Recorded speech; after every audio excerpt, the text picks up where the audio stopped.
Gas না পেয়েও বছরের পর বছর বিল দিচ্ছেন ঢাকা ৫ আসনের বাসিন্দারা। সেই সাথে রয়েছে ওয়াসার পানির সংকট, মাদকের বিস্তার আর চাঁদাবাজির দৌরাত্ম্যে অতিষ্ঠ ডেমরা যাত্রাবাড়ির মানুষ। আসন্ন নির্বাচন ঘিরে প্রার্থীরা এই আসনের নাগরিক সমস্যা সমাধানে জোরালো ভূমিকা নেয়ার প্রতিশ্রুতি দিচ্ছেন। হৃদয়ুল হককে সাথে নিয়ে ঢাকা ৫ আসনের নির্বাচনী হালচাল সানিয়া আহমেদের রিপোর্টে। ঢাকার সংসদীয় আসনগুলোর মধ্যে সবচেয়ে অবহেলিত এবং সমস্যা জর্জরিত এলাকা ডেমরা যাত্রাবাড়ি থানার আওতাধীন ঢাকা ৫ আসন।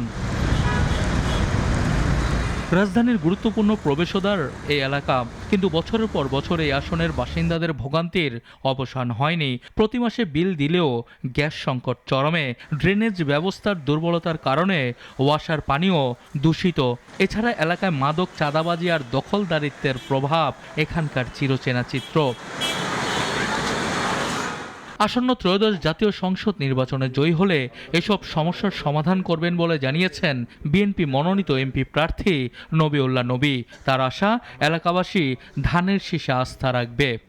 সরকার যদি আসন ভিত্তিক বাজেট করে, যে কোন এলাকায় স্কুল, কলেজ, মাঠ, হসপিটাল নেই, খেলাধুলার মাঠ নেই, গ্যাসের সংকট, পানির সংকট ইত্যাদি সরকার খেয়াল খুশি করে যদি এরকম একটা বাজেট আসন ভিত্তিক কতটুকু চাহিদা যদি পূরণ করতে পারে, তাহলে আমরা জনগণের প্রত্যাশা পূরণ করতে পারব।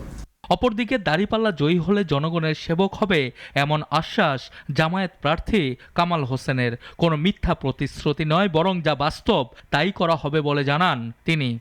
আমাকে মানুষ এই কারণে ভরসা করবে, যখন আমার খুব ক্রুশিয়াল মোমেন্টে ছিলাম তখন আমি কাউকে হারিয়ে, কাউকে ছেড়ে আমি বাইরে যাইনি, বিদেশে সেটেল হই নাই, আমি এখানে ছিলাম। আমরা মনে করি এই অঞ্চলে মানুষের অধিকার প্রতিষ্ঠা করতে হলে জামায়াত ইসলামের বিকল্প নেই। জামায়াত ইসলামী দুর্নীতিমুক্ত এবং মানুষের দেশপ্রেমিক একটি দল। এছাড়া ঢাকা ৫ আসনে নির্বাচনী প্রচারণায় সরব রয়েছেন হাতপাখার প্রার্থী হাজী মোহাম্মদ ইব্রাহিম।